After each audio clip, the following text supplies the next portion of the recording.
Hello, everyone, and welcome back to the Dr. Music Podcast, where today I have the honor of sitting with Richard T. Bear, otherwise known as T. Bear. He has a career resume unlike any other, really.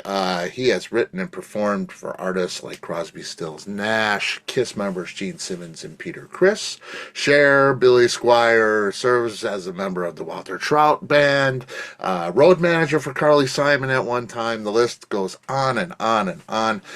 In addition to his vast performance legacy, T. Bear, through his own struggle with sobriety, has been instrumental in developing programs to help others with addiction and hardship, which is an important part of this world, playing a large role in the development of the great MusiCares Foundation we have today. So, a very important role that T. Bear plays there. On March 22nd, T. Bear released his latest album, The Way of the World. It is a beautiful thing. It is on Quarto Valley Records. He's here to tell us about it.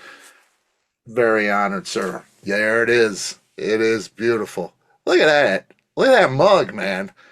You are looking good, my friend. Thank you. Thank you. It's great, man. It's great.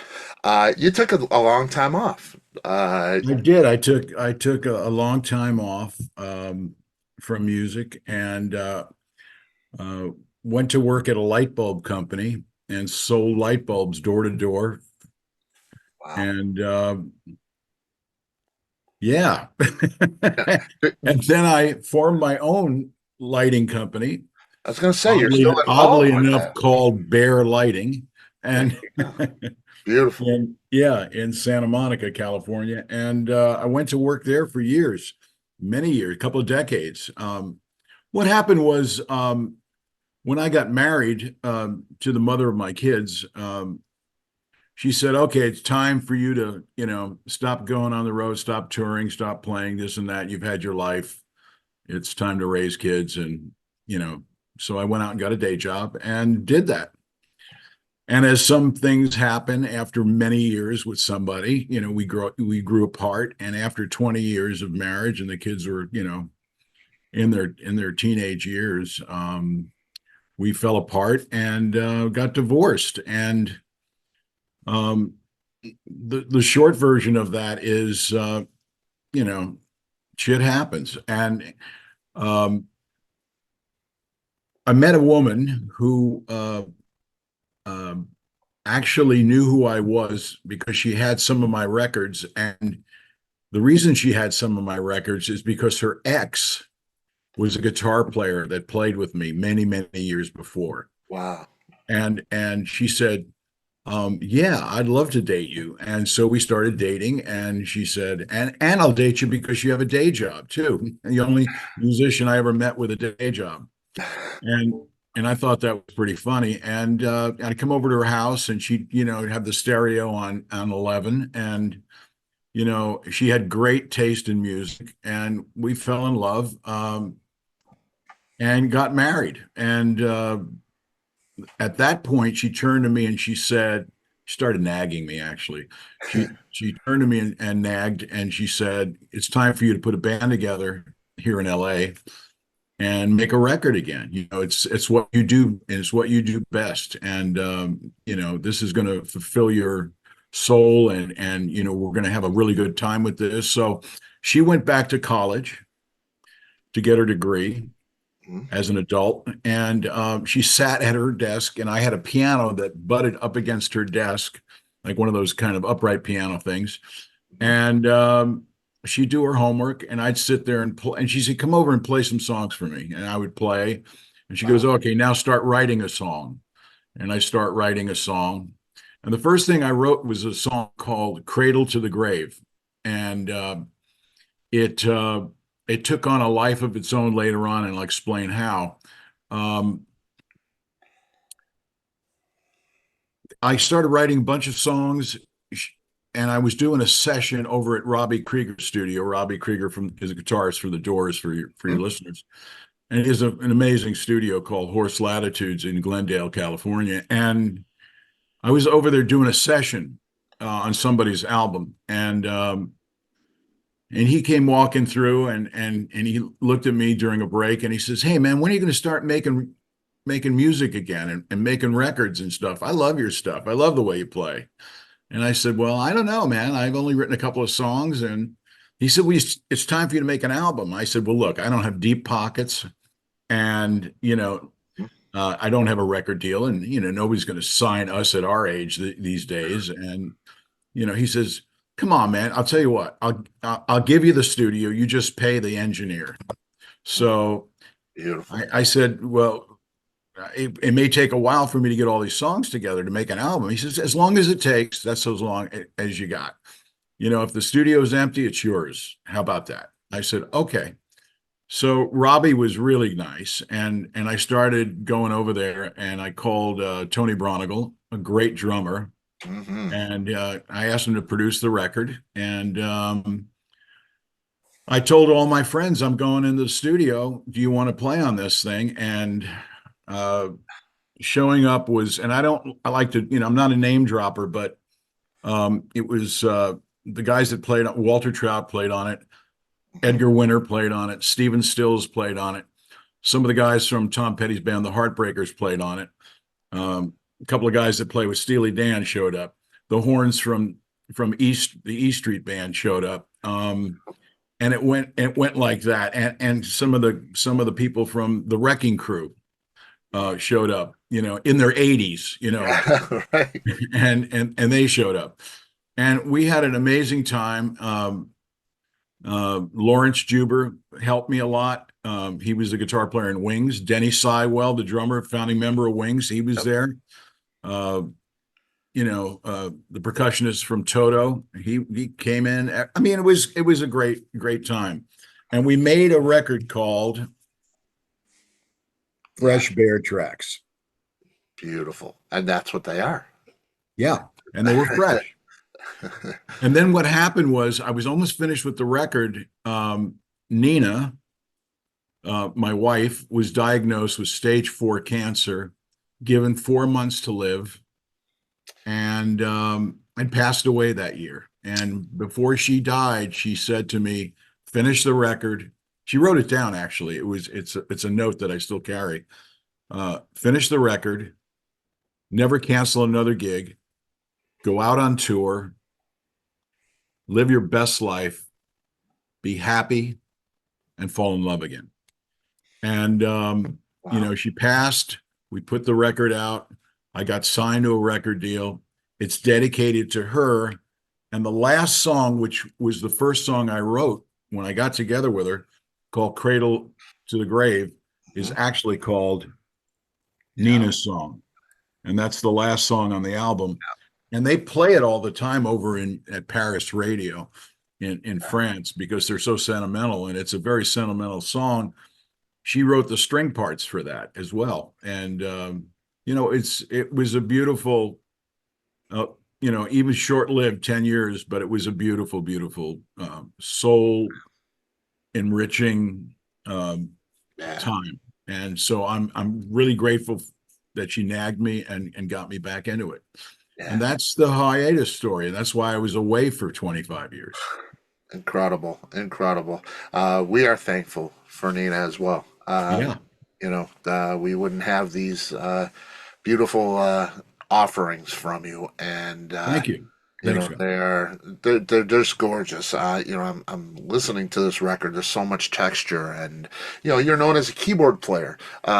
There's so much texture in this record, and the song that really gets me thinking about that is Dinner for One. That really stands out to me, that Italian cafe, the accordion like sound. It just is so much swoon and swagger, and it's just beautiful. How much of you now you grew up in the Caribbean, born in New York, grew up in the Caribbean, very musical, very different, very flavorful kind of music in that culture. How much of your upbringing makes its way into your music when you write? A ton of it. Yeah. Because when I was young, I was dragged around San Juan, Puerto Rico by my parents, and they were big fans of the nightclub, the musical nightclub, and I would see you know, amazing artists and amazing bands that, um, you know, some Cuban bands that would come to Puerto Rico and play, and Cuba has always been a fascination to me. And I remember uh, something coming out called the Buena Vista Social Club. Yep. Yeah, and what it was they did a movie and a documentary on the artists and the singers and the performers that were still alive in Cuba that had been superstars in Cuba in the 50s.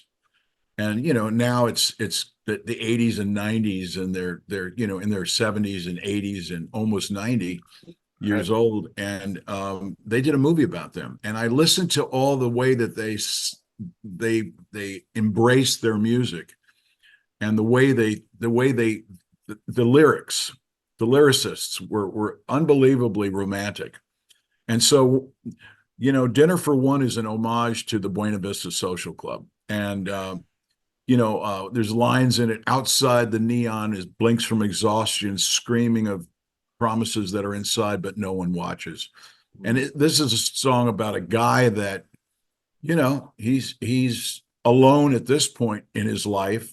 We don't know why this woman is not there, but, and I wrote myself into this a little bit. And, he makes this elaborate, beautiful,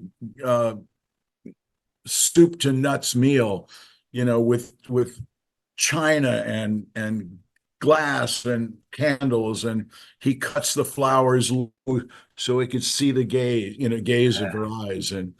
But he's alone, and he makes this dinner for one, and he dances throughout the apartment, and ceiling fans are going, and he has, it's a beautiful romantic song, and it's really a song that could have taken place in the 40s or 50s. Yeah, that's how it's very timeless. Yeah. Like I say, I listened to this, and it's late, a little bit later on, halfway through later on the album, and I thought, wow, we're on another level. It's like, Well, it's crazy. It was just Scott, when I wrote these songs and this album, I wanted each song to have an homage to honor, the people that have gone before that have inspired me throughout my musical career. And I've been very fortunate to be a studio musician as well as a session player and a singer-songwriter. And I've kind of hitched my wagon to a few people that I fell in love with coming up. As a lyricist, Bob Dylan and John Prine, and musical styles, Leon Russell, for sure, like Mac Rabenak, Dr. John, for sure. And in the rock and roll side, there was a guy once called Nicky Hopkins. And Nicky Hopkins, so when I morphed them all together, that's how I play. And that's why I got a lot of record dates and things like that, because I could play in those styles. right. And you could play like that and throw my own kind of, interest into it.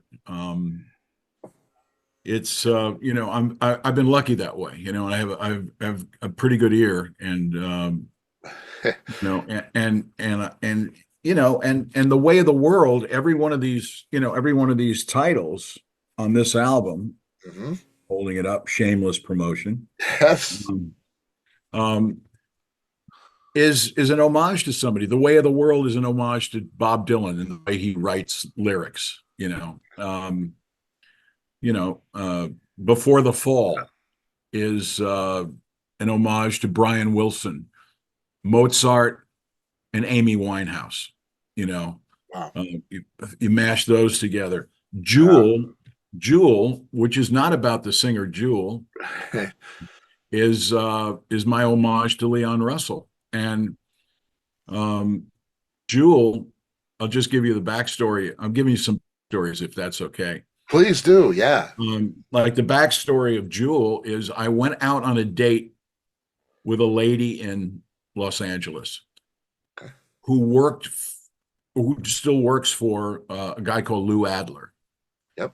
And Lou Adler, for your listeners, is a very, very powerful and famous uh, music producer icon in Los Angeles. He did Carole King's Tapestry. He did The Mamas and the Papas. He made movies with Cheech and Chong, did all their movies. Yeah. Very distinctive look too. A lot of Yeah, people very don't know distinctive him. look. Yeah.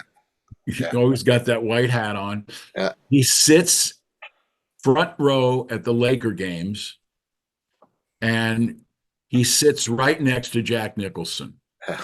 And he's in that white hat.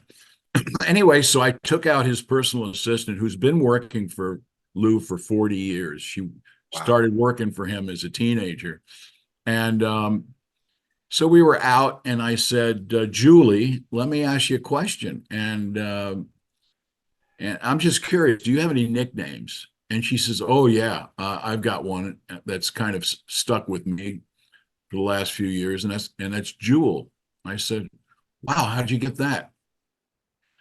She goes, well, I was taking Laker tickets over to Jack Nicholson, and I had to drive all the way over town because Lou wasn't going to use them for the week. He was going away.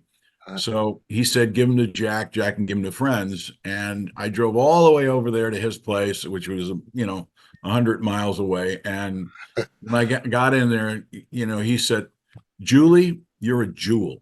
In fact, that's your new name for coming all this way. You'll always be a jewel. So I said, well, that's a great nickname. I said, Julie, I think I'm going to write you a song. And she looked at me and she said, you wouldn't be the first. I went, oh, shit. What have I got myself into? Here I am trying to, trying my best and get slapped. So, I played along with it and I said, okay, who wrote you some songs, or who wrote you a song? And she says, oh, J.D. Souther. When I was dating him, I went, oh, shit. Yeah. And J.D. Souther wrote with the Eagles, and Jackson Brown, and he was great songwriter. So I said, oh, I'm kind of fucked here, but I'll give it my best. So I kind of listened to some of the songs on his albums, and the one that she mentioned, I thought, well, maybe it could be about her, but it could be about anybody as well. And so I called her up and I said, I'm working on a song for you. And she goes, oh, you really meant that, huh? I said, yeah. I said, but the only difference is you're going to know it's about you. And there's going to be no chance that it's ambiguous and and anonymous. You're going to know. So the first line of the song, are you, a diamond or a precious gem? Mm-hmm. You got your nickname from your famous friend.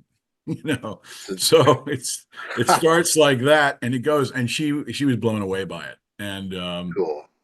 Yeah, that's the backstory of Jewel. Pretty great. Now you got Tony Bronigal producing, playing drums here. That is major. Tony brings a legacy like few others as well.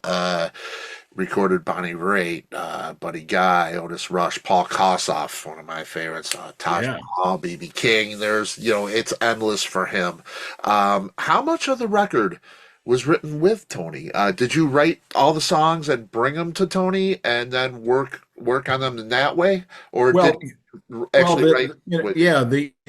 The Way of the World album is, the first album, Fresh Bear Tracks, was done specifically with Tony as the producer, and I would bring him songs and things like that, and we go through them, and he would say, "Okay, that's a really strong line. This is let's." And he gave me some good direction. The Way of the World album, the one that's out now that we're talking about, was produced by and arranged by Tony and Lawrence Juber. They did it as co-producers. Lawrence Juber being the guitar player in Wings, and he played with. God, he's one of the greatest guitar players I've ever seen. And he and Tony, I would send them ideas and songs, and they'd go, "Oh, this is great. Okay, work on this, do this, and they put their 2 cents in. And Bronigal has a good sense, a really good sense of songs, and he would cut right through and go right to the heart of the matter. And yeah, all these songs were written by myself. A couple of songs I had a few lines and things like that with a lyricist that I know. And then a couple of songs, Tony would throw in a line or two, and I would share the writing credit with him. But the lion's share of these songs, I started by writing the lyrics first and then the song. Um, That's there's a specific bonus track here too. oh, I want to touch on Red Harvest. Uh, okay. that's Paul Rodgers, another of just otherwise known as the Voice. He is incredible. Of course, Bad Company. We know Paul from his solo career as well. How How do you about free? How about free? and Free, of course, right? Paul Kossoff. Yeah. Yeah, I mean, just how do you connect with Paul? How do you write this song? Because this song is an important song, socially conscious song in today's world. So, how does all that come together? Well, the backstory on that song is that I was watching CNN during the invasion of the Ukraine by Russia, and it was heartbreaking to see what was going on and the people that were, just thousands and tens of thousands and a million people trying to get out of that country and not being, because they were getting bombed and missiles were falling on them. And the women and grandmothers and women and children were getting on trains and buses and cars and bicycles and horses and walking to get to the Polish border so that they could, get across the border and be safe, leaving their husbands, sons, and brothers who are now conscripted to fight in this war, even though they've never carried a gun. These people were, that's it, you're going to save our country. And I looked at it and I went, the Ukraine is the breadbasket of that part of the world. It's an agricultural Yeah, country. I mean, wheat, sunflower oil, barley, grains, everything. I mean, a very big agricultural place. And I thought there'll be no harvest this year.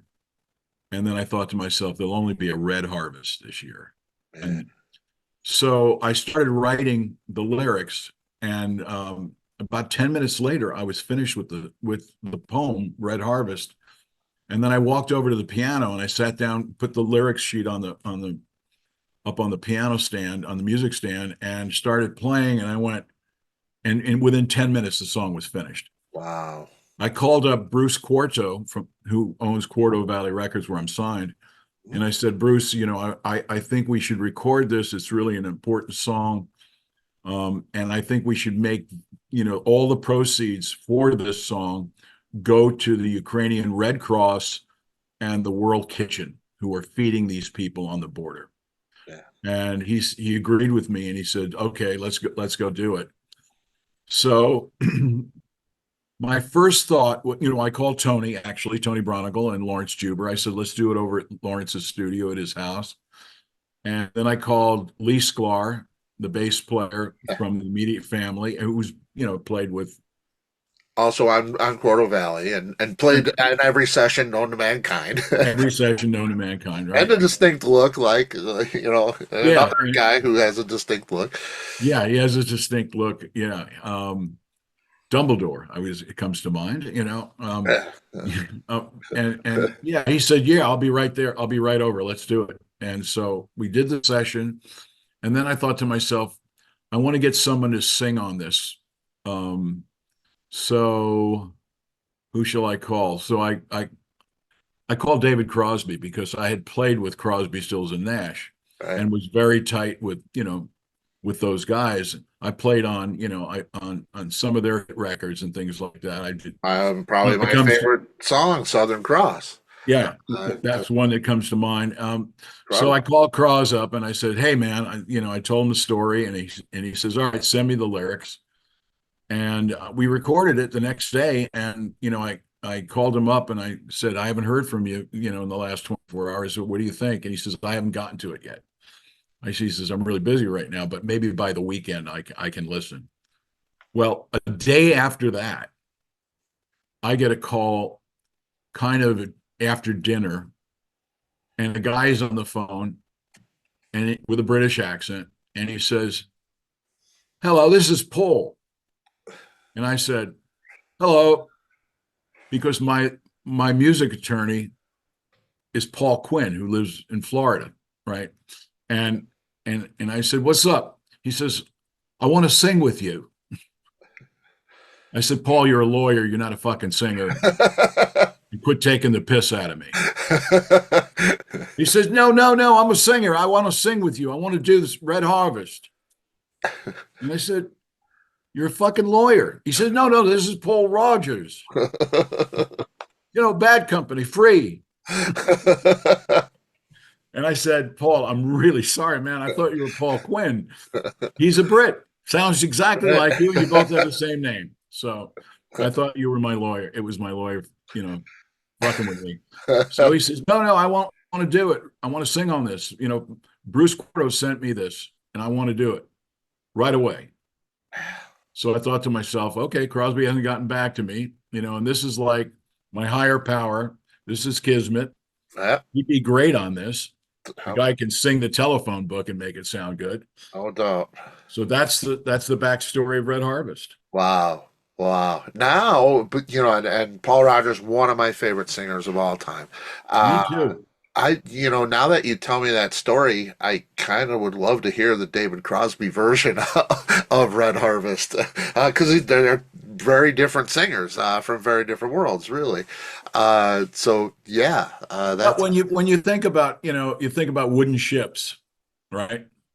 And you oh, think about the harmonies, the way that he sang with those guys, the blend, and so it was unbelievable. unbelievable. Unbelievable. Yeah, Unbelievable. I mean, the only thing that I can think that even comes close is the Beach Boys. yeah, yeah, And other than that, I really, there's great harmony bands and singers, but boy, oh boy, did they set the bar. Crazy, crazy. yeah. You think of harmonies, and you think of the Everly Brothers, and then you think of Simon and Garfunkel, right? Right, right. And the Beach Boys, but CSN had one special blend that And it was I don't three think part too. has You know, ever been duplicated. That, they and the did three. writing, the writing was Oh off yeah. off the charts. Oh yeah, and they started doing three part, four part harmony, Absolutely. with Young and stuff. So yeah, crazy, crazy, great stuff. A couple other songs I'd love to ask you about. Walter Okay. Mitty's Glasses. Well, this a lot of these songs came out of the COVID world when I was stuck at home. Right. And what I started writing short stories.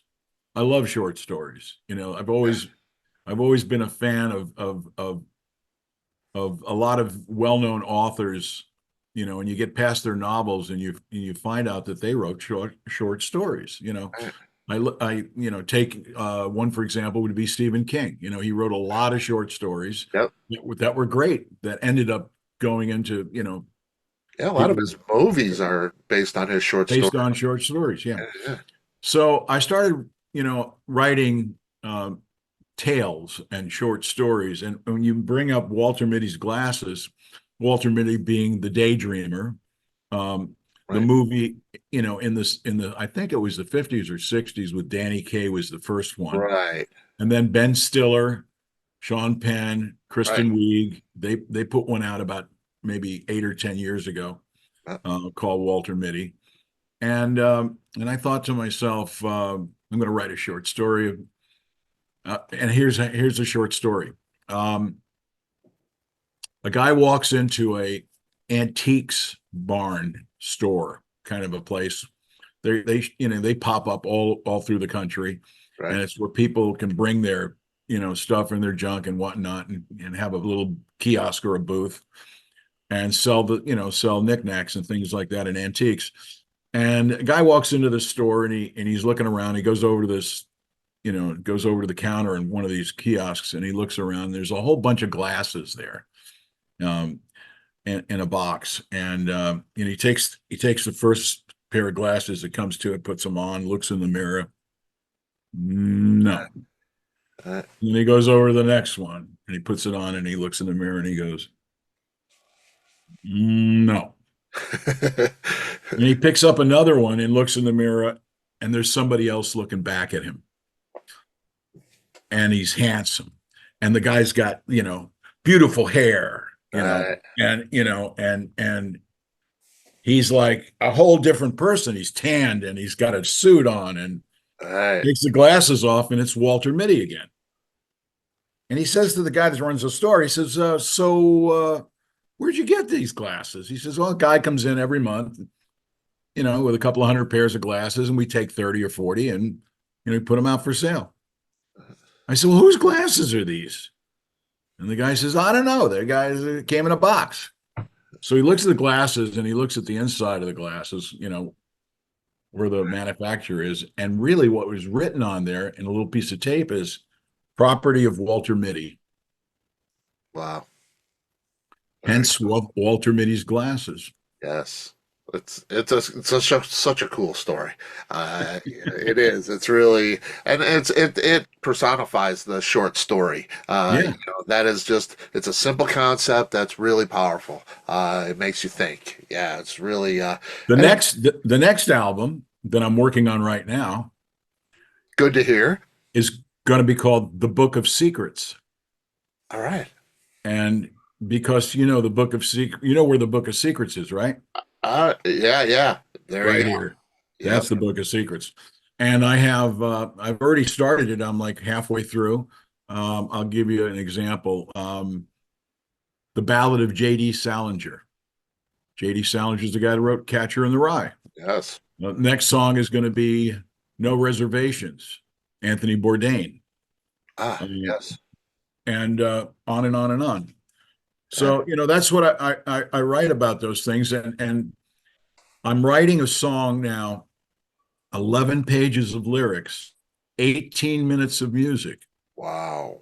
And I've never written one this long. And I decided I'm going to do that simply because, when we write songs as a songwriter, you got to get the story told in like 4 minutes because otherwise no one's going to play it on the radio. And you got to tell the tale and you can't get into the characters. You can't develop this. You can't develop that. Yeah. So Which is difficult. Yeah. And this 18-minute song is a story called Henry. And it's all about a kid that grows up in Homestead, Florida. And it's 1951. And he runs away from home from an abusive father. His mother has passed away a year or two before. He's alone with his dad. His dad's a terrible drunk. And his mother comes to him in a vision and she says, his real name is Travis Dupree. And she says, Travis, it's time for you to leave. So he gets on a train and he hands the conductor a handful of coins. And he says, how far will this get me? It's 1951. Okay. He's 10 years old, 11 years old.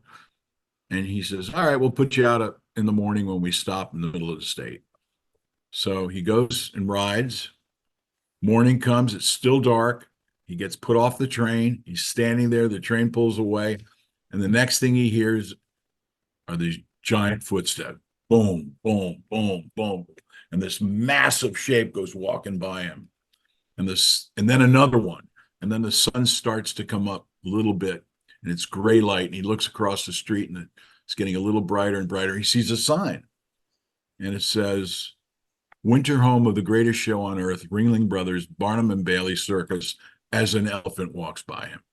Wow. And he sees a woman who's beckoning to him, and she's the cook, and the tents are right across the street. And she says, and he says, yeah. and she comes over and she says, you want to get some food? I saw you standing there when the train pulled out. He says, yes, ma'am. She says, all right, but you got to help me clean up after. And he says, yes, ma'am. So he eats, he's finished. And she says, all right, going to help me clean up now. He says, yes, ma'am. She says, what's your name? He says, I can't tell you. And she says, why? He says, I just can't tell you, ma'am. She says, all right, we're going to call you Henry. And he says, why Henry? And she says, because in the circus, we speak in code. And Henry is the code for runaway. That's what you are. And he stays with the circus for the rest of his life till 2017, when he's an old man. And he follows this, the story follows him through Wow. from 51 to 2017. And I'm thinking of making it also maybe an animation. So I'm working on that right now. So this is what we do. What other songs can I give you the backstory or Man, something? that is, how does something like Henry, what's the inspiration for something like that? I look at myself and I think I want to be out of here because of the COVID thing. You know, Right, I'm in the house or the condo or whatever. right, And Nina's passed away. Um, Now COVID's hit. The place is silent. We can't go anywhere. We can't do anything. right, You know, I can only watch so much Netflix or, so much right. TV, You create and another world. how am I going to get out of here? So I started getting out of here through, writing stories to get me out. Wow. And, they come a lot. And, like I said, I write the lyrics first usually. Um, I like that. I like, I like reading books. I like well-crafted things. I like learning about people, I will talk to anybody. And I get a lot of my characters in the songs or, in the stories that I'm writing are real people. They're real people, And S- I think that adds so much, to what you do. It is very real. It's timeless. I just want to be genuine and authentic. Yeah, I want to, that's why I make this music because, I grew up in an era, in the 70s where just unbelievable great art was being, recorded and great yeah, songs and great bands. And, yeah, I had the fortune for all the planets to align. And, I worked in a music store as a teenager. right. Bands would come in and roadies would come in and he'd give us passes to go to the Garden or go down to the Fillmore East. And, I went down to see the Iron Butterfly one day at the Fillmore East. They have a big hit in the charts, Inagata Davida, and I was a Yeah, keyboard player, and I would, play I'd learn all the licks and stuff. And I go down there, sitting in the Fillmore East, and they had an opening act that night, and they said, "Ladies and gentlemen, our opening act tonight, on their second appearance from England, please welcome Led Zeppelin." So I saw Led Zeppelin open for the Iron Butterfly. It was the best rock and roll show I've ever seen to this day. yeah, And and I was really fortunate. I mean, I got passes to go down there, backstage passes one night, from some roadies, and it was the Grateful Dead and Hot Tuna and Traffic jamming together. It was an unannounced jam, at and the Fillmore. at the Fillmore, and the roadie had talked. I didn't realize this, but he'd seen me playing and demonstrating a keyboard over at Mayonnaise Music, where they were buying stuff. Right. And that's why he gave me a pass. He thought it was really cool. This young kid that can play good, come down and gives me my first backstage pass. And I got brought on stage by Jerry Garcia to sit down and play and jam with them. So that started it. It Wow. was on then. I was all in. This is where I want to be. And I, would hitch my wagon to people like, like Al Cooper. Yeah. Al Cooper was amazing. I went and lived with him in Atlanta. And I learned from him, Yeah. Um, he had just signed Leonard Skinner, and I watched the first record that Leonard Skinner ever did being recorded, and I learned a lot from that. I went to, Florida, and I was living in Miami, and Tom Dowd, that great producer, Yep. kind of mentored me and brought me in the studio to learn about things like that. So I had really good teachers, and it was a really good era. Yeah, yeah, and that's just, I mean, like I say, you've seen so much, heard so much, and played so much. Like I said, it was Crosby, Stills, Nash. You lived with Stephen Stills, right? Yeah, Yeah, I lived with Steven. yeah, yeah. Steven's doing great, by the way. He's got a project he's doing with Neil right now. I That had is I awesome. had dinner with him last Monday night and the Monday night before that. So we're still big buddies. That's great, man. Yeah. That is great. Yeah, because I mean, and as fans out here, we love to hear that. Where we don't want to see family fight. We want to we want to see these Well, artists doing yeah. what Well, they do. Steven, I toured in his band, and I lived at his house for a while. I remember him and I being in New Orleans, and after the tour, we stayed in New Orleans for about a week, and we just hung out there. It, soaked up the flavor, and I Yeah. mean, the flavor is amazing there. Oh yeah. And he and I sat down and wrote a couple of songs. One was called "Give It Up," and the other one was called "Who Dat." And I forgot about those. And 30 years later, I was going through my bare lighting warehouse, and I've come across the shoebox, and I opened the shoebox up, and it's got a bunch of cassettes in it, and they say CSNN, CSNN, Stills, CSNN, Stills Bear. And I went, I don't even have a cassette player. So I went out and bought a cassette player so I could hear this stuff because I forgot about all of it. And Right. I happened to put in, Stills Bear, and the song Give It Up and Who Dat was on there. And I went, holy shit, that's a really good song, Give It Up. And so I went and recorded it on the Fresh Bear tracks. It's right there, Give It Up. Yep. Yeah. And Love it. it's a song that penned by Stephen and I. And Stephen and Walter trade licks on it back and forth. And that went to number one in the Netherlands on the Hit 100 Mhm. during COVID. And now I went back and released this, the new record. And there's a song on here called "A Change Will Do Me Good," Yep. and that's number one right now in over there. That's So, awesome. It is great, man. I and that's love an it. and that's an homage to Bo Diddley. Ah, beautiful, beautiful. Yeah, I mean, and you honor those people, like you Well, I say. like retro. I like Yeah, retro stuff. yeah. We recorded 80% of this in Lawrence Juber's house, and we sent the stems out to Tony. Did the drums at his house, and the bass player, like Hutch Hutchinson, who's Bonnie Raitt's bass player, he did it in the hotel room, and I would just lay down piano with a click track and sing again, like a pilot vocal, and that's how we Right. put this whole thing together. And Wow.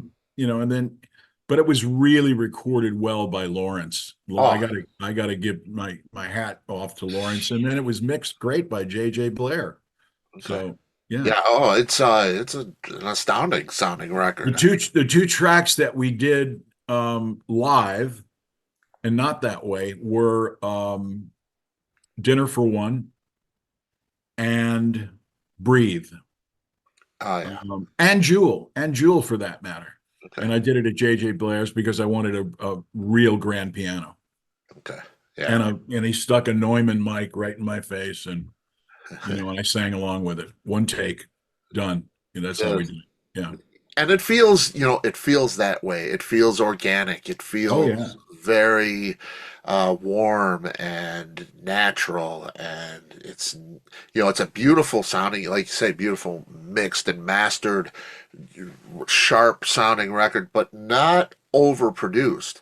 It's not high gloss, or it is very natural. It goes straight to the soul.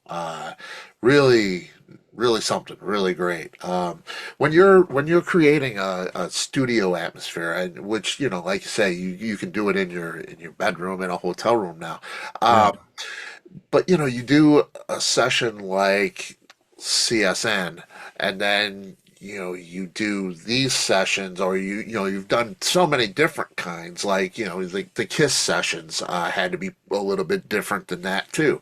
Um, Oddly enough, I was with Paul Stanley yesterday. really? Yeah, Oh, that's great. That's awesome. Oh, that's very cool. Now, you're on the Gene Simmons and Peter Criss records. Uh, right, Not the Paul Stanley record, not the Ace record. right.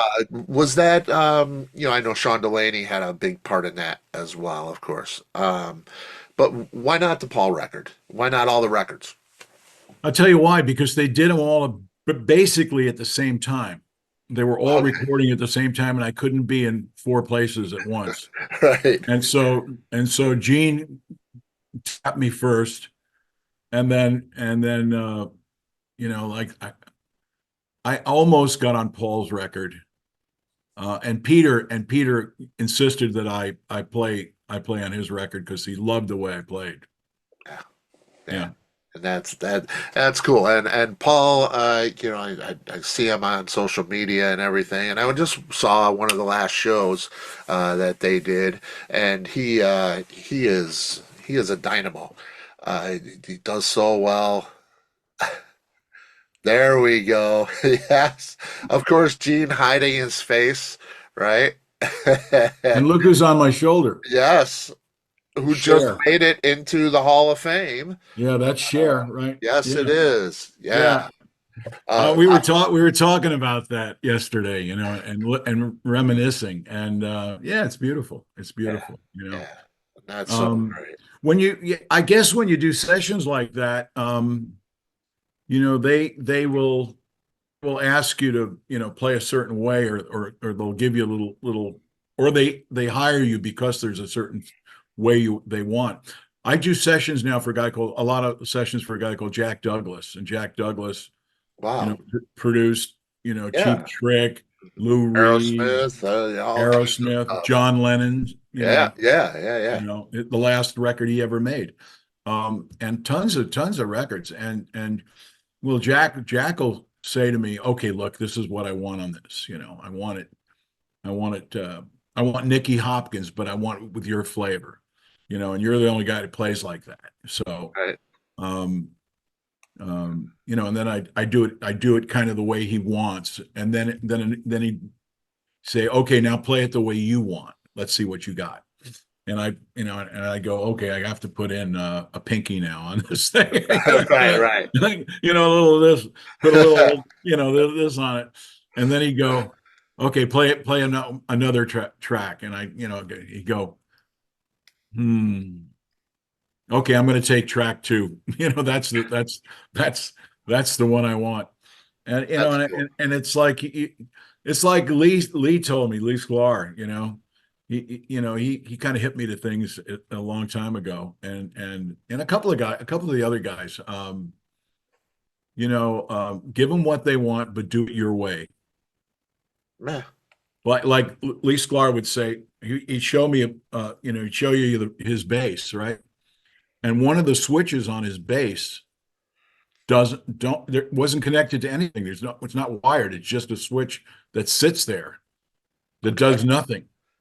And then the guy would say, um, put a little more, bottom or something, or blow end into this thing now. And Lee would go, what I'm playing is the way it should be, and it's perfect. And he'd go, okay, let me go. And he'd go like this to the guy. Okay, he'd Right. throw the switch that doesn't do anything. He'd do another take, and the guy went, it's perfect. Better. Oh, you gotta love that. Yeah. So I kind of learned like that, and, and I got thrown into the fire at a young age. I mean, my real name is Richard Gerstein, Gerstein, Gerstein. And, I went and I went under that name for quite a while before I got my record deal at RCA, where they changed my name to Richard T. Bear. And Gerstein, played around New York City and all the folk places and all the open mic nights. And I remember, being there playing at Dr. Generosity's on 73rd and 2nd Avenue, open mic night, and Odetta was singing there, and I said, "You got to help me, Odetta. I got to learn how to sing like you." And she go, "Well, I got to learn how to play like you." So she would help me a little bit like that. And then I remember that night, it was like one of these magical nights where everything happens really, and it's a beautiful night. Richie Havens walked in and heard me play, and he goes, "Okay, tomorrow I want you to come up to the studio. I'm recording an album called Mixed Bag 2. And I want you to play on it." And it was like, wow, my first real recording session with a legend, Oh yeah. And I went up there, and I was like, Al Schmidt was the engineer. I don't know if you remember who knew Al Schmidt was. He was No. the Capitol engineer, and he recorded Nat King Cole, Frank Sinatra, Wow. um, All the voices. Unforgettable with Yeah. Natalie and Natalie Cole. I mean, he did all. I mean, the Beatles, the Beach Boys, everybody. Al Schmidt. Al Schmidt was the engineer, and he and I were the only two, um, white guys in the room, and everybody else was African American. We were the only vanilla fellas, and and I looked at Al, and I didn't know who he was. I didn't know till later, and he looked at me and he went, "Look, just go in there. You're here for a reason. Listen, trust your instinct, listen with your ears, and play the song. Just play the song. Yep. It'll work out." So I went out there, and Bernard Purdy was the drummer, and and all these. I mean, it was ridiculous. Cornell Dupree and Gerald Jamad, and I mean, it was the best guys in New York City were there. And in front of Bernard Purdy's drums, he had a sign that said, "You've hired the hit maker." you know, and I played on a bunch of those songs, and when I finished, they were really kind and gentle to me, and nice to me. I remember Bernard and everybody. And I walked into the bathroom and I threw up. Yeah. That was that was my entrance into being a studio musician. I would imagine that. And then I learned, like, I want to be a player, but then I wanted to be a songwriter. And you asked me about songs and how they're crafted and this and that. And at Dr. Generosity's one night, in walks a guy called Al Bonetta, who I know, who is a manager, with two of his artists who I really didn't know at the time. One guy called Steve Goodman, and the other unknown guy, completely unknown, was a guy called John Prine. And we all know who John Prine is, I think. Yeah. And John takes the stage, and he sits down and he starts to play this rolling thing that he did, which was this beautiful. He just drew you in. It's like he played so simple and so effortlessly, but with so much soul, Yeah. and just this beautiful thing. And he's drawing me in and drawing me in. And then he opens his mouth and he sings the first line, "I am an old woman named after my mother." And I go, "What?" Angel from Montgomery, right? Yeah. And the next song he does Sam Stone. "There's a hole in daddy's arm where the money goes. Yeah. Jesus Christ died for nothing, I suppose." And I went, "What?" Yeah. And then he does another song called "Hello in There," which is him talking to very elderly people that nobody will talk to, and they're just, kind of vacant. Um, I went, oh my God, I want to be a songwriter. Yeah. And that's Awesome. that's what inspired me. Dylan says that his favorite American songwriter is John Prine. Look at that. Yeah, Yeah. that's Yeah. saying something. That really is saying something for sure. For sure. I got to ask you about sessions with the Kulicks as well. You had Bob in '79 on your record, the live record, Captured Alive. He did so many sessions. That guy's on all kinds of stuff. But you also worked with Bruce, who, not as much of a session guy, was a huge member of Kiss in the non-makeup days, years Yeah. and years, almost 2 decades with them. Billy Squier's Tale of the Tape, a little bit different, Well, I met Billy because he was managed by Bill Aucoin, who managed Kiss. right, right. That's where it came together. Okay. Yeah, and Billy and I would write songs, and I supported him. He was in a band called Piper. Yeah, I got a couple of their records right here. Yeah. Yeah. Yeah.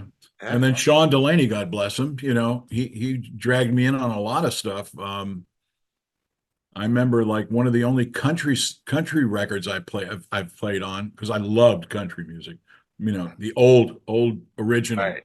the old style. Was a band called Toby Bow, My Angel Baby, um, which is a great record. I think it went to number, I don't know, 3 or 4 or maybe number 1. And Sean was very smart about the kabuki makeup and everything. Yeah. He and Gene, thought about it, and Gene said, "Yeah, let's do it." And I said, "Sean, why the kabuki makeup?" He said, "Because if they keep it on their faces, they'll be mysterious. Nobody will know who's under that. And as they get older, nobody will see them age. They'll be ageless." So true. So So true.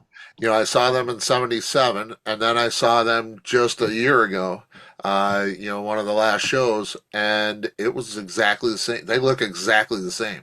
I mean, there's no difference. No difference. It's Yeah, crazy. It's it crazy. is. Is really the genius, absolute genius. How different were those two guys? You hear a lot about Bob. Bruce seems like a different They were cat. they were they were different. They were Yeah, different guys. But they had one thing in common. They had they had passion, and they had a zest for playing rock and roll. And I've played with a lot of rock and roll players. You mentioned Paul Kaskoff, yeah, and I was fortunate to play once with Jeff Beck. I opened for him on a bunch of shows, and I got to go out on stage and jam with him. Um, and guitar players that I'm going to use Walter Trout right now as an example. Okay. Walter Trout has 31 albums, and he called me up, and he every time he goes to make another record, he would call me up and say, "Got any songs for me?" And I'd say, "Yeah, I got a song. I got something we can work on." And so I would write him a song for example, for his "We're All in This Together" album, which is a duets album that won, the Blues Award Album of the Year, yeah. and it also went to number 1 in Billboard. Um, and then, like, he'd call me up and say, like, I don't know, about a year ago, he said, "You got any songs for me?" And I'd say, "Yeah, let's get together," because we were really good friends. We met when he was in Canned Heat a long time ago, and I would listen to him play on his records and things like that. And the guy's a monster player. I mean, he played He's in John great. Mayall's band. I mean, Oh yeah, come on. John Mayall had yeah. Eric Clapton, Jimmy Page, Jeff Beck. I Yeah. mean, Walter Trout. When you're in that roster, you got to be good. And Walter's Oh I yeah. mean, Joe Bonamassa said he wouldn't have his career if it wasn't for Walter Trout. Yep. So, I mean, he says a lot. That says a lot. Sure does. And Walter said, "You got any songs for me?" So I pointed at this.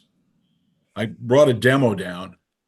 This song here called "Breathe." Yes. It's on the new album.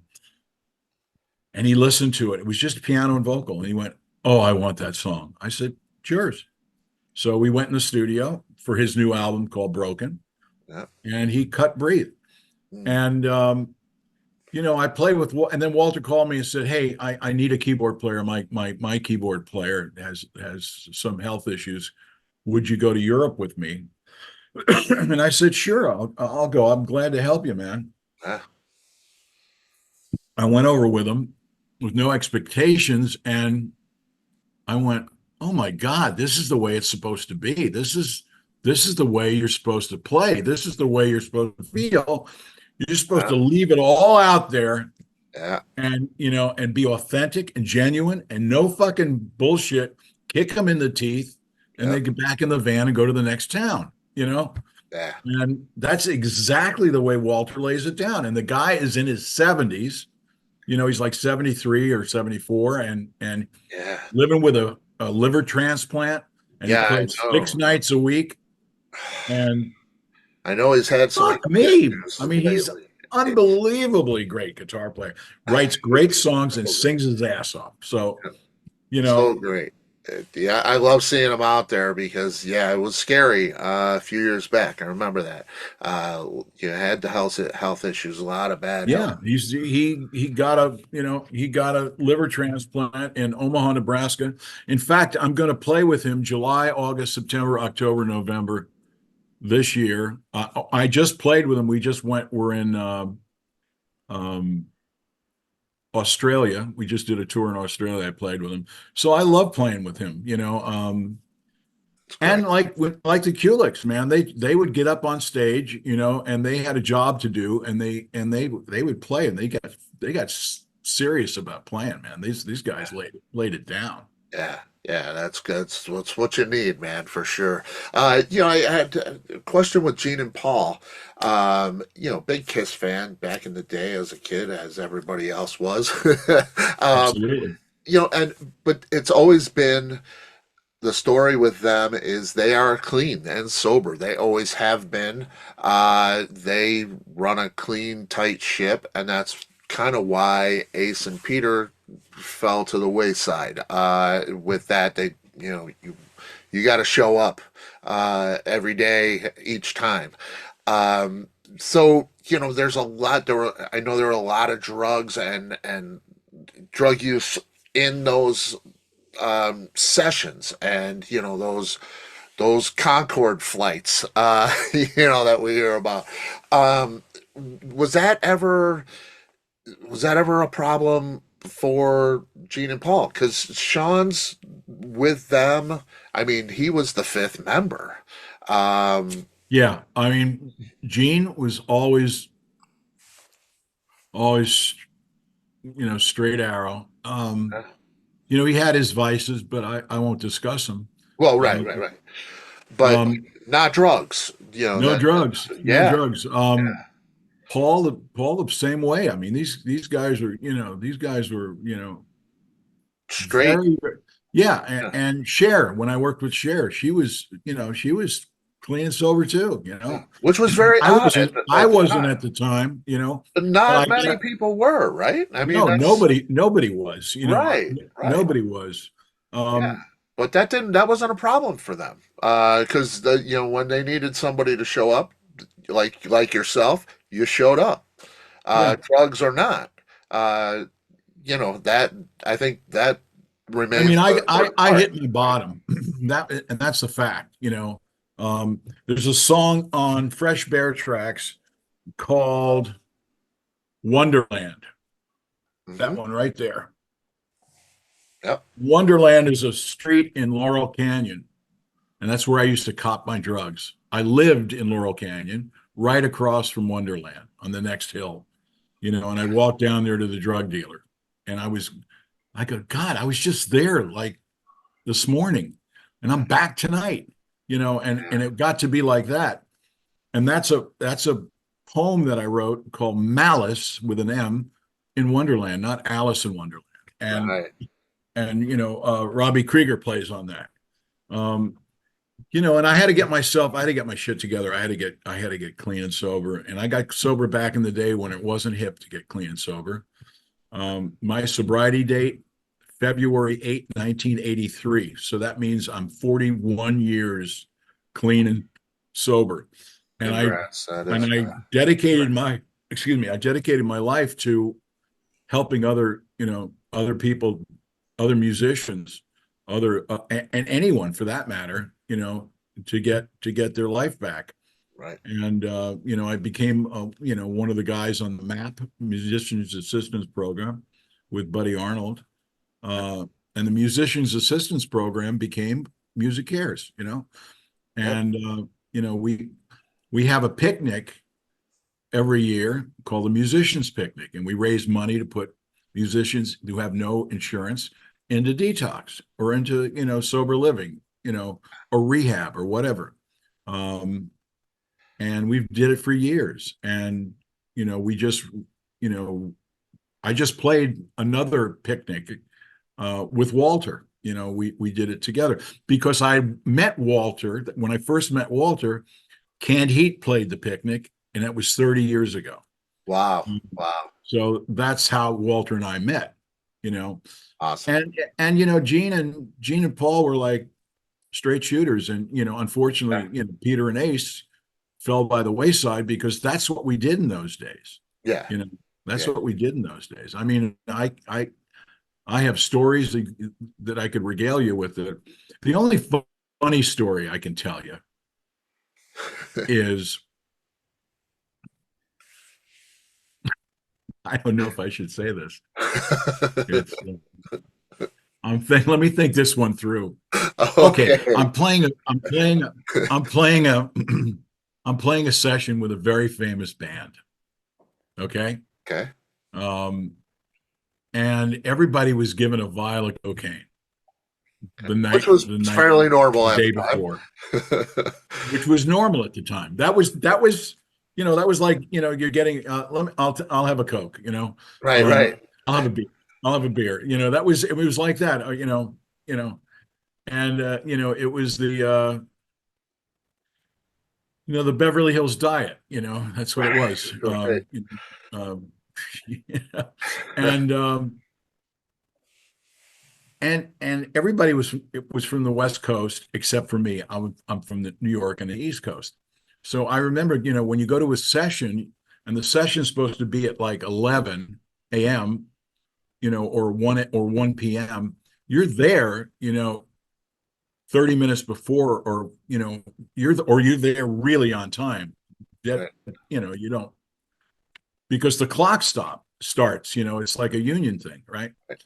So everybody says, okay, we'll see you tomorrow. All right. And everybody remember, I remember the producer saying to me, everybody remember now, you're not going to overdo yourself tonight. We're giving you all your allotment, and bring it in tomorrow. So if you need a bump, you can have it. Well, of course, everybody used everything they had, Of course. And I got to the session early, and on the desk where all the mixing faders and stuff like that is, there was a grease pencil and a plastic, I guess it was kind of a thing that went over one of the areas of the desk, and you could write notes on there for the text and things like that. Right. And of course, I used all my Coke up, and I got there, and I thought to myself, well, who's going to be holding? Nobody, probably, but I'm going to fuck with them. I'll fuck with these guys. Right. So I went over to the coffee stand outside in the hallway, and I got some Cremora. Right. And I walked into this little plastic thing that was on the desk, and I poured a bunch out. And then, back in the day, then, they had razor blades and things around because they cut tape and they did edits, right? Right. Okay. It wasn't like digital like it is today. It was analog. And so I made a bunch of lines, and it looked like, cocaine, lines of cocaine. And then I took a straw that was from the coffee area, and I put it out there and I laid it out there just like that, like it looked like it was getting set up. And everybody walks in, and everybody's like, and they all go like, they're like, they're looking at that, and I go, "Hey guys, how's everything?" "Oh, Bear, give me a bump, man." And I said, "Well, no, we all agreed yesterday that everybody's got their own thing, and we're gonna, yeah, but I left mine home. I got into the other car and I could, Right, right.